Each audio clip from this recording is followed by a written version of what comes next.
You were listening to a Nerd Room podcast, a member of the Star Wars Commonwealth Podcast Network. Be sure to check out more from the Star Wars Commonwealth on the web at starwarscommonwealth.com and take your first steps into a larger world.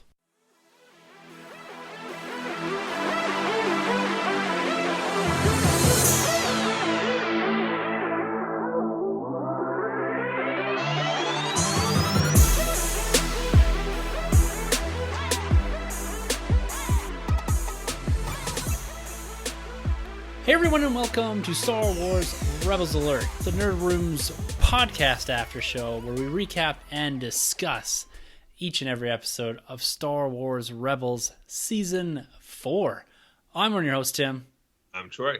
Now we're coming at you guys a little bit late here. We're going to be talking about episodes 5 and 6 of Rebels. Now we realize that at this point, as you're hearing this, that the season or mid-season finale has now aired, and we will get caught up with that. And I have to apologize on the behalf of both of us because we have been absolutely getting crippled under real-life work. Now, we'd much prefer to be here talking Rebels and podcasting away our lives, but unfortunately, we need to supplement our collecting with a bit of external funds. So, that is a bit why these episodes are coming at you guys a little later than expected. And now we have the mid-season finale. We have a bit of an opportunity to catch up on this. So today we're going to be talking the occupation and the flight of the Defender. Now, these are two episodes that are buried in the middle of this first run of episodes. And we're getting these two at a time, an hour at a time for Star Wars Rebels, in contrast to what we've gotten in the past with each episode airing once a week. Now, how are you feeling so far now that we're about halfway through what will be this final season of Rebels of 15 episodes? How are you feeling about how Disney XD is actually airing these? It's okay. It's okay. You know, it is nice to sit there and watch these shows for an hour. You get an hour worth of content. But at the same time, I'm kind of feel like I'm getting an episode of filler and then an episode of story. That's kind of how I'm feeling right now. Yeah, a little bit of build up to that episode. So these seem to be one continuous arc, which is a little different than we've seen in the past with Rebels, where you do have a couple episodes that tie loosely together that build to something, and then you get a break with what we were calling filler episodes in the past, and then you pick up that main thread here. So as we're getting into the occupation here, I find myself more and more attached to this particular season because of how they're embedding it within the original trilogy. I'll never tire of seeing the Ghost come out of hyperspace towards Yavin. I love the fact that this whole season is going to be centered around the rebel base on Yavin, and that we're seeing more of that rebellion that we're used to with Mon Mothma leading this, and kind of this almost disjointed idea of what they are and how they're going to progress. We saw in the past episodes Ezra having discussions with Mon Mothma about the direction of the rebellion and why we aren't going back to Lothal. And we see some of that develop here in the occupation, with the actual title referring directly to the occupation of Lothal. Now, this episode is really based around some of Ezra's angst and his struggles of guilt over Lothal and why he hasn't been able to convince the rebellion to go back there. Because when we do get a transmission from an old friend, an old rebel friend of his, Ryder, he is now detailing how the Empire is amping up this TIE Defender program, which seems to be the underlying threat for the remainder of the season. This is Thrawn's project. This is his Tarkin Initiative project. So as we're seeing how this is developing and how this season is really driving towards one large arc, how are you feeling about how they're setting up what appears to be this final arc, this final push on the Thrawn story and the TIE Defenders in the early parts of this episode? Yeah, it's interesting. I like how, you know, we're kind of getting focused back onto Lothal. Yes. Too, right? Like that's kind of becoming almost a character, and there's a lot of interest, it seems like, into this planet. So that's pretty cool. I do like how, you know, you had like Krennic, who had his project that was essentially under Tarkin, and then now you also have Thrawn, who has this other project that's under Tarkin. So that's pretty neat, and I'm glad we're kind of bringing that a little bit more to the forefront. So this is okay. So far, this is all right. Yeah, I'm liking this. And in this early stages here, we get some nice interaction between Mon Mothma and Ezra. And she really volunteers them to take this assignment to go out and try to investigate a bit more into what this TIE Defender could be. And it's quite a shocking revelation that we get a little bit later on in the episode as to what Lothal has actually turned into, this essentially this dying planet from this major occupation. And it was a bit shocking to me because, like you said, Lothal's become a pivotal planet within this series. It's kind of where it all started and appears to be where it's all going to end. So I like how they're building this arc up a bit and what this is actually going to be going forward. I like that they're going to kind of come full circle with this storytelling, with Ezra's storytelling. And we're getting some indications here. I don't know. I'm always trying to think about how they're going to end Ezra Bridger in this show. And one thing that they start to lean on a bit more is that Ezra wants to stay on Lothal and defend Lothal. And we know from Rogue One that Scarif was actually the first big victory for the rebellion as a whole. So coming out of the back end of this, I'm starting to, the gears are turning in my head that, is it that they don't have the victory that we're expecting them to have at the end of this series, and Ezra actually stays on Lothal and defends it much in the same way that maybe Sabine goes back to Mandalore and defends that and kind of removes herself from the original trilogy timeline. What are your thoughts on that idea, and what are you thinking now as we progress more with Ezra's story? Because we're starting to center around Ezra a lot more as we shift the focus back to Lothal and back to Thrawn. Yeah, it'd be interesting. I mean, he definitely seems like his allegiance is tied to Lothal, which is great. But even still, with all the chaos going on during Rogue One and Episode 4, you'd still have to think, where is Ezra? And, yeah. I mean, obviously, this planet isn't destroyed because the first planet to feel the wrath of the Death Star would be Jeddah. Jeddah, right? Yeah. Yeah. And Scarif. Yeah. It's Scarif, yeah. So, I don't know, but there's definitely going to be some connection here with him and Lothal. I'm curious to see how they play this out. It seems like are we going to get a season of this guy on Lothal, like the whole show? Like, it can't possibly take place all in Lothal this season for the final season. I don't know. I had some ideas when we go into the Flight of the Defender, as this episode really bleeds into episode number 6 as well, as to the impact of the Lothwolves and the Lothcat. Like, I had a theory going into this, and I was really banking on what I saw in episode 6 to really back that up. But apparently, as you move forward into episodes 7, 8, and 9, you get some resolution on that particular character. But it seems like, even from the trailers, that a lot of this last part of at least the mid-season up to the mid-season finale yet. Now, I haven't seen the next 3 episodes yet, but it seems like the focus, has shifted to Lothal, and I don't really see them moving too far away from that, because you now have this Lothwolf arc, or whatever that's going to be, is taking place on Lothal. You have the Defenders, the TIE Defenders, and what seems to be Thrawn's last stand within this TV show, at least, on Lothal. And you have the focus of the show really shifting to Ezra and him having this guilt and this need to go back and defend Lothal and liberate Lothal like he had originally promised, going all the way back to season 1 where it all began. So I think you might be right. We may be seeing a lot more of this, because I'm actually quite surprised that we're actually getting to this already. I thought we were going to spend quite a bit more time, at least up until the mid-season finale, off of Lothal and away from this Battle of Lothal that we're all expecting to come, this last stand of what would be maybe the Ghost Crew, or the Ghost Crew as we know them, against Thrawn, because we don't see the TIE Defender in the original trilogy. So there's some expectation from me that you see the end of the TIE Defender within this series itself, which means that they essentially destroy what would be the factory that Thrawn is now operating. Right. Yeah, that's good. So I don't know. It's interesting, and because we're kind of coming at this perspective and not seeing the subsequent episodes that are already aired as we're discussing this, we may end up down a path that later on, when we record episodes 7, 8, 9, that we are kind of way off base. And it seems that I'm a little off base with what we're going to talk about in Flight of the Defender as well. But as we move through this episode, we do see the Ghost Crew gearing up as a whole again. I like this. I like seeing all of them, even with Callus and Rex, make that almost pilgrimage back to Lothal.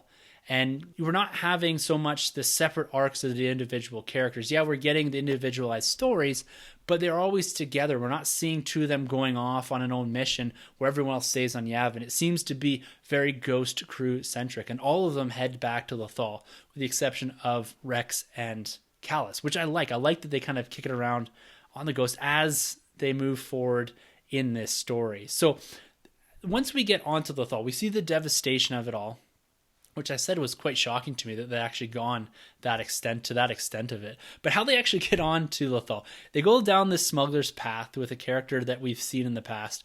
And sometimes I find that this show is great. I love it all the time. But when you throw in like bouncing pigs and all this what they're smuggling on, it has a tendency just to kind of pull me out just a little bit much sometimes. Yeah. Yeah, it's goofy. I think it was the last season we had a whole episode on these balloon pigs. These which is a little weird. And then you get this show, and we're just seeing the state of Lothal and how it looks, and it's pretty serious. And then you get these pigs. Is it pigs? Yeah. Which it gets a little goofy for me. And sometimes I wish we could kind of get away from that. But I get. It's Disney XD, so we kind of have to keep it kid friendly. But then at the same time, they'll give us like some serious matters where it's like the playing fields are uneven sometimes, right? But apart from that, it is what it is. Yeah, the tone shifts back and forth through the season. Like you see this with Ezra, and we've mentioned this numerous times, the consistency of the character. Sometimes he's a goofball, and sometimes he's very serious. And then you go from a very serious moment about the devastation of Lothal, and then you swing back over to these floating pigs, right? So it's again, I acknowledge the fact that the main demographic is children for this. This isn't meant for you and I, although we both do or have grown very fond of it. It's sometimes just that the tone shifts around a little bit too much for me, but overall it's fun. It's good Star Wars fun. So I'm never going to criticize it too much on that. It's just, as we go through this, we have a tendency to nitpick just a little bit. Now, once we get onto Lothal here, we get into the streets. Everything's deserted. We see a lot of propaganda, a lot of flags. I really like that aspect of it. I really like almost the set design of Lothal and how they've developed this into basically this barren wasteland of a city. But one thing that I've been noticing in this season in particular is the Death Troopers have become somewhat of a fixture in the galaxy. Now, for a group of characters or a group of stormtroopers that we've never seen outside of Rogue One, do you feel like they're leaning too much on the Death Troopers, or do you like their presence? Because personally, I'm quite fond of them, and I like seeing them in this series. Yeah, I like it. I like it, and I think use it as much as you can for this season, because I feel like we're probably not going to get them. You probably don't see them after Rogue One. No. So it's kind of cool that they sprinkle them all throughout this season. It looks like they're using them quite hard, and I like their voices that these guys use. They do seem a little more superior, even though you go back to the last episode, we're kind of lost in their expertise in the matter of their rank. But I like them in this episode, and I do like the fact that we are getting more Death Troopers. Yeah, me too, because it seems like they're even leveraging their expertise more in this season of Rebels than they did in Rogue One, because they looked awesome. They were meant to be this elite squadron, and they're kind of just taken out at the end of Rogue One really quickly here. But you see this Death Trooper essentially leading these troops through the majority of this battle that they eventually do have down in the tunnel. So I like seeing them propped up as something a bit more superior. And they're always flanking with the Tarkin Initiative individuals like Thrawn and Krennic and all that. So I like how they're building this lore into Rebels and kind of expanding on these characters. And I want to see more Death Troopers. I'd love to see a version of them in The Last Jedi or something to that effect, that we've seen this evolution of the Stormtrooper into the First Order Stormtrooper. We've seen the First Order Snowtrooper. Give us the First Order Death Trooper. I'm really looking forward to that. Probably not going to get it, but it'd be pretty cool to see that evolve into something different down the road. Yeah, shoot, that'd be pretty cool. Another nice Rogue One nod that we do get in here is the hover tanks. Now, I had a hard time looking. I was trying to do some pausing in that because I thought that we did get some hover tank pilots as well. Now, these are the guys directly off of Jeddah from Rogue One, but it looks like they're probably just all stormtroopers that we are seeing in this episode. I would have liked maybe a bit more of a nod to the hover tank pilots, but again, that's me being wishful. That's me and not really the TV show's fault. But as we move into the kind of the next and last phase, this big battle that we do get at the end of this episode, we see them kind of running through the tunnels here. We got the probes, which I always love to see. I love the sounds of them. And this big fight. What are your thoughts on the action piece for this 5th episode in this season? This is good. This is something I've always been mentioning, especially going into this season, is the animation. It's great. I really do appreciate what they do here. This is basically when we get the was it like the lights are beaming down on Kanan and Ezra? Yeah. Yeah. So this is pretty cool. I liked it. Works for me. Yeah, me too. Probably one of my highlights I'd say actually for this whole episode for the first half, or I guess And Flight of the Defender, it's kind of one episode. one episode, yeah. So I'd say for the occupation, this is my favorite part. Yeah, and after the great, and you see the Ghost Crew working together, and you have the different groups that eventually do come together at the end, and they are rescued in a U-wing by Ryder, which I really like the return of this character. He really thinks that the Rebel fleet is on the way now that he's seen Ezra and Kanan and Hera and that, but he is sadly mistaken. They've been sent to basically do reconnaissance work, and he now really stresses to him that the main goal of this is to take down this TIE Defender factory. Overall, I think this is a good episode. It's a nice, like you said, it's not, I wouldn't call it exactly a filler, but it's a primer for what we're getting in the next episode. You can almost call these 2-episode arcs as what we're getting. You see a lot more of this in the Clone Wars, and it seems to be leveraging that type of storytelling more in this season than they have in the past. So I like what they did here. We did see them lean a bit more even on Kanan making a play for Hera. They go in for a little bit of the kiss and are interrupted. So I'm hoping to see a bit more of that develop. They've really been pushing hard on that. They've really been teasing this. I hope we don't get to a point where Kanan kicks it before they actually give this a bit of time to soak with fandom, because I think you're going to piss off a lot of people if they never have that opportunity to express their true feelings for each other. Now, I sound like a bit of a sap, but I'm really pulling for Kanan and Hera at this point. Yeah, we'll have to wait and see. I mean, they're hitting it strong with their the relationship now. The first couple seasons, we didn't really get much of this. I know, obviously, you go back to A New Dawn. A New Dawn, they touch on that. I think A New Dawn is the book New Dawn. Yeah, but for the cartoon series, we didn't really get much of that. So it's interesting that they're really trying to wrap that up with their relationship. And it seems like Kanan's trying to step his game up since Pretty Callus's. Yeah, Hot Callus. Hot Callus, yeah. No, we're 5 episodes into the season, and we've had really no Thrawn. Now, we do get him coming into Flight of the Defender, making his presence felt in episode 6. But were you surprised how, coming off the back end of this episode, that we have yet to see Thrawn in any major capacity?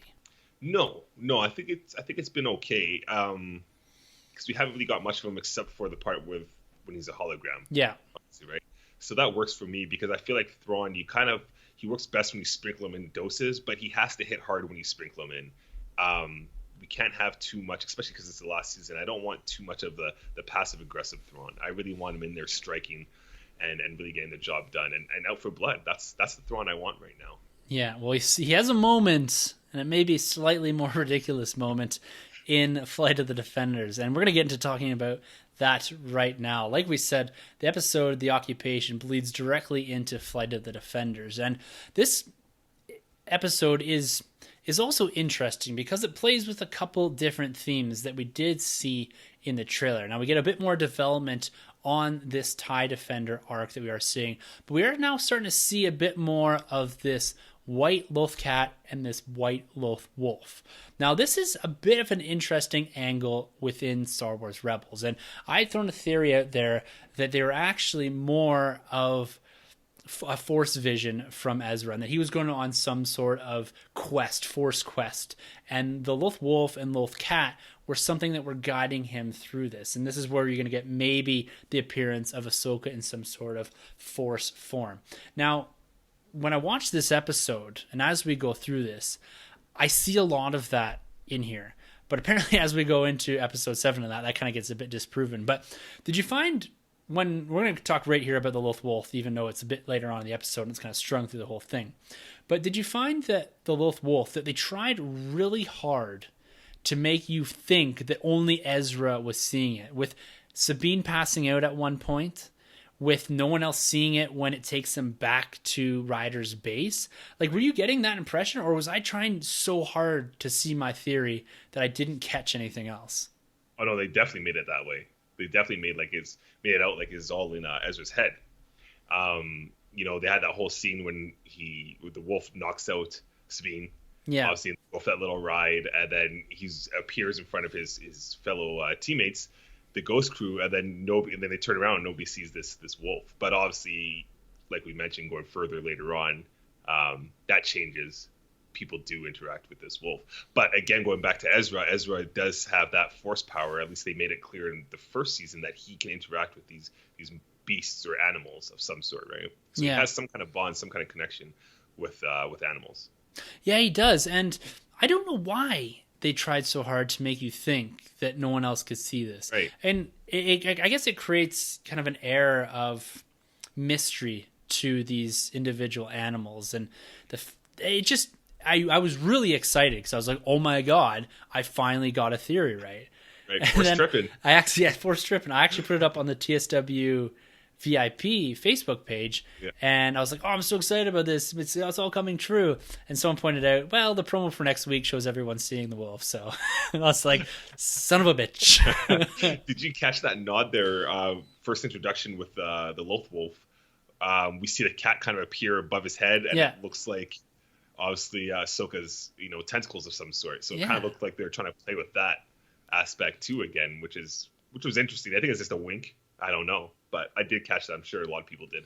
Yeah, because there's some people making, and myself included, but there's some people trying to link up maybe the Loth Wolf or the concept of it with Dave Filoni and Ahsoka making a reappearance in this season. Now, I had connected that almost directly to the Loth Wolf, not in that she was formed or she had taken the form of the Loth Wolf, but that she was connected to this kind of larger Force arc. Right. Do you think that we're going to see Ahsoka, now that we've seen these first few episodes, we're kind of getting the tone, we're starting to see where this is all going to go. Do you think they're going to take a moment to pause and address that scene we saw with Ahsoka at the end of season 2? Or are they just going to somewhat leave that ambiguous and maybe address that further down the road? I think they have to address it here. I think they have to wrap it up here. It's Dave Filoni's show. He's created the character Ahsoka, and he holds that character very close to him. I think it'd only be fair that whatever they did with her here, you'd have to conclude it here as well. Yeah. Especially with this being the final season. So I think you'd have to kind of sort it out all here. Yeah, I agree. I think that they need to do something, and maybe they have in the 3 episodes I haven't seen. But I don't really know because we're running into episodes, right? You got 15 episodes in this season, and at the end of those 15 episodes, you have to conclude the arc of Ezra and Kanan for sure. The rest of the crew, you can get around by saying they're present in the OT, but not really in those films or around the Skywalker story. But Kanan and Ezra are the big ones, and you're leaving yourself with little time here. I'm not, like I said, I'm going to repeat myself again and again here, is that maybe we've gotten to this by episode 9, but you're leaving yourself only with 6 episodes when they return from their winter break to get to the bottom and get to the end of this story and give it a proper send-off. And then you also have to close out this TIE Defender arc. So this is a major push within this episode. The Flight of the Defender is understanding what sort of threat the TIE Defender poses. We see an early iteration of the TIE Defender. It's got some of this red and orange flare, which I kind of like. Makes me think of The Last Jedi a little bit here. But we get a real idea of what this is and why this poses such a threat. It's its speed, its ability to handle, it's got a hyperdrive within it. So this is something that's very different from the TIE fighters that we're used to. They're basically just cannon fodder for the rebellion to shoot down. You throw a million of these things at people, and eventually you're going to break through the line. Well, this seems to be much more of an X-Wing style of fighter. And I think as we get towards the mid-season finale here, that you do get the X-Wings. This seems like a good reason to bring the X-Wings into the fold of the rebellion. Do you agree with that? Do you think that they're really setting up here why they need to bring the X-Wings into the rebellion?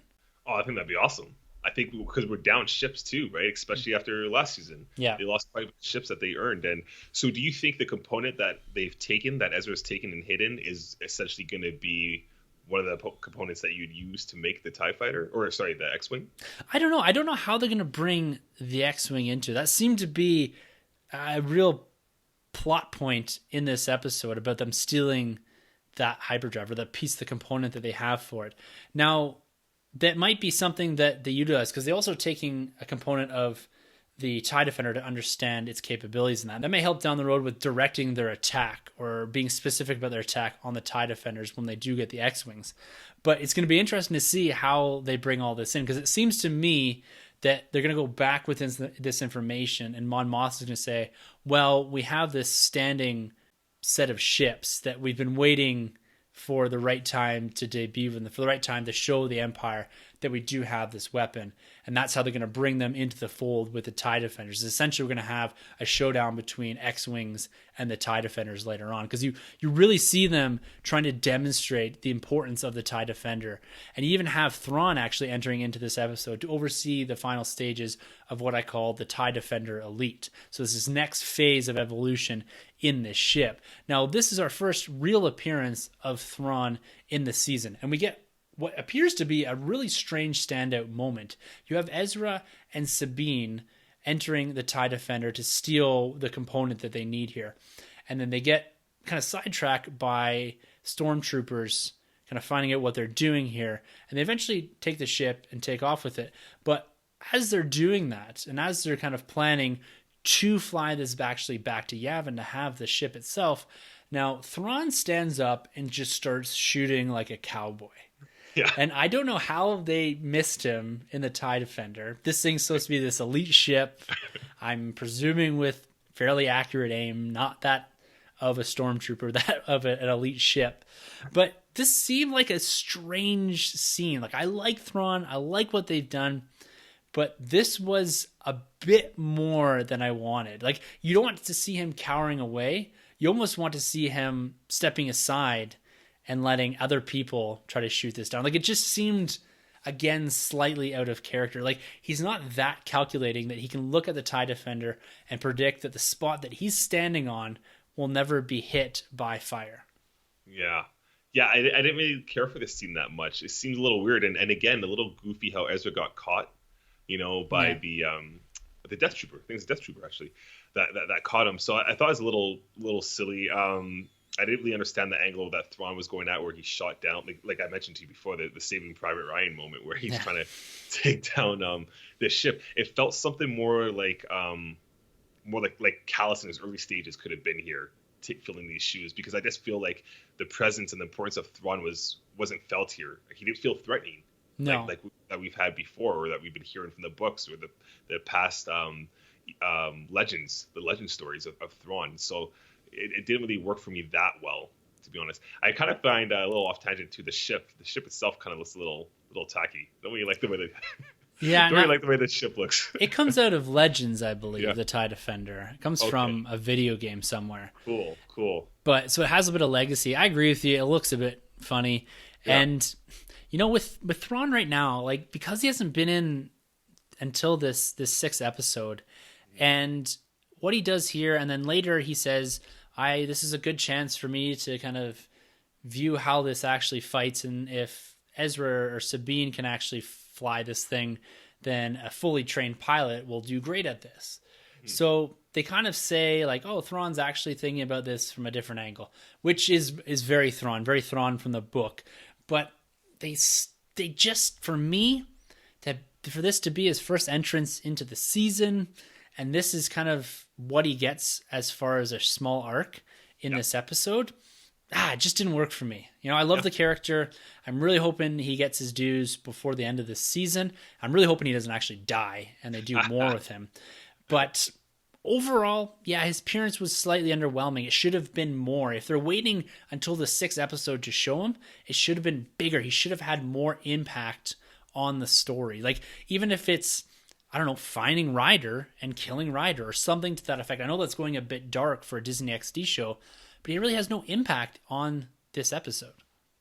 Yeah, no, see, I think he needs some of those moments, because, if we do end up killing off, we're behind this show, but if they do end up killing off Thrawn in this show, in this series, this final season here, I think it'll be a letdown. I think it'll be quite a bit of a letdown if they keep up his mentality like this. He needs to be a little more cutthroat. He needs to carry that weight, that importance that he does from the books and from Legends. Because right now, if you're to kill Thrawn off at this point, I think a huge fan base would be pretty let down. Oh, I'm one of them. I'm right there. Like, they need to do more with this character. Now we're getting this Thrawn Alliances book later, and we don't exactly know when that's set. Is that set after Rebels?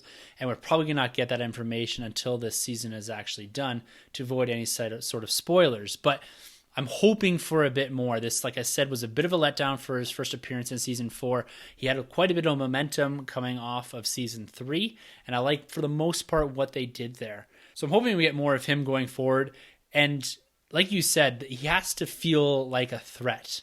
In this episode, we did not get that. We didn't even really get that, at least for me, from the TIE Defender. Like, we got the impression that it was a superior and elite ship, but being that Sabine and Ezra really infiltrated and stole this ship, more or less, and to the point where they had to self-destruct it in half an episode, like, I'm still not getting the big threat on Lothal, the big threat of the TIE Defenders.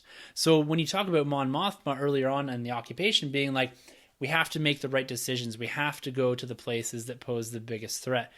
Right now, outside of that first emotional moment where you do see Lothal all beat up and essentially dying, I'm not getting the threat that I think we should be, that is building up to this what could be a final battle of Lothal. So they need to work on that. I think overall, both of these are fairly good episodes. I was quite engaged with it. I like what they're doing with this Lothwolf thing. It intrigues me. I'm looking forward to the next few episodes, to sitting down and watching them and understanding a bit more. Because we did have this little tease here. He does say Dune or Doom, which is Caleb Doom, right? This is the original name. Yeah, that's the original name from the comics. Exactly. Yeah. So I at first I was like, okay, I think that's what he said. I rewound it quite a few times. And so it seems to be hinting towards Kanan, and I don't really know where they're going with all this, but I'm intrigued by it. It's a little bit Star Wars adjacent for me. Like, it feels a bit weird. It's mystical. Yeah, but it fits the series, and if it gives a little bit more insight as to what's going to happen to Kanan, what's going to happen to Ezra, I'm all for that. I'm confident in Filoni inserting this into the narrative, because it has a much bigger meaning behind it. It's not just something that he tossed in there just to kind of fit what would be a younger or skew younger for the Rebels audience. So I'm excited to see episode 7, episode 8, maybe gets a bit more resolution in that. I'm not sure. Have you watched them yet? Episode 7, yes. Okay. Yes, I have watched episodes. I just haven't watched episode 9 yet. That's okay. So, well, I guess like that more or less wraps it up. So overall, what is your thoughts on the occupation and flight of the Defender? Not bad. Not the worst in this season so far. Not the best. I still have to give it to the episode with Saw Gerrera. I really appreciate that episode. I felt like that set the tone, and that felt like initially to me that should have been the season premiere. Yeah, agreed with you. Season. Yeah, so that one's for right now where I stand. That one set the benchmark high for this season, so I'm waiting for something to take that place. But overall, yeah, not a bad episode. Some good animation. We do get Thrawn, which is great. The Lothwolf is intriguing, and I really want to see this mystery, how it unfolds, and what connection does it have with Kanan, and what connection does it have with Ahsoka. So, yeah. All in all, not a bad episode.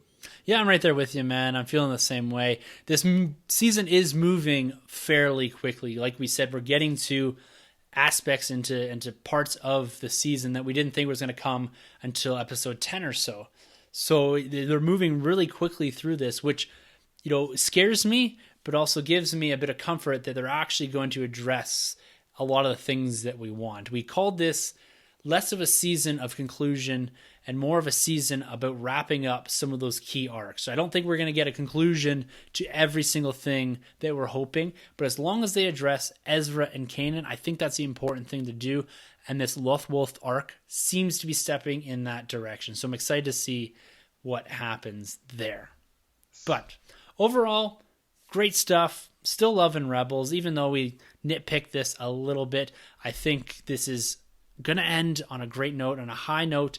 I'm really excited, and I have the confidence in Filoni that he's going to take the opportunity to end this on the terms that he wants to. So we apologize for this not coming out exactly as planned, but overall we're going to get to discussing these in these short form podcasts. We're trying to keep these to about half an hour or so, and just kind of running through these episodes at a high level and pointing out the things and the specifics that we want to discuss and we think are important for going forward in Star Wars Rebels. All right, man. Well, until we are back at the table to discuss episodes 7, 8, and 9 for Star Wars Rebels Season 4, I'm Tim. I'm Troy. And thank you for joining us on Star Wars Rebels Alert. This has been a Nerd Room Podcast production. You can find our hosts, Tim, Troy, and Sanjay on Twitter at TheNerdRM, TroyTheBoy87, and Sunjabi. For more content from the Nerd Room, check out thenerdroom.net. And don't forget to subscribe to the Nerd Room on iTunes, Podbean, and YouTube.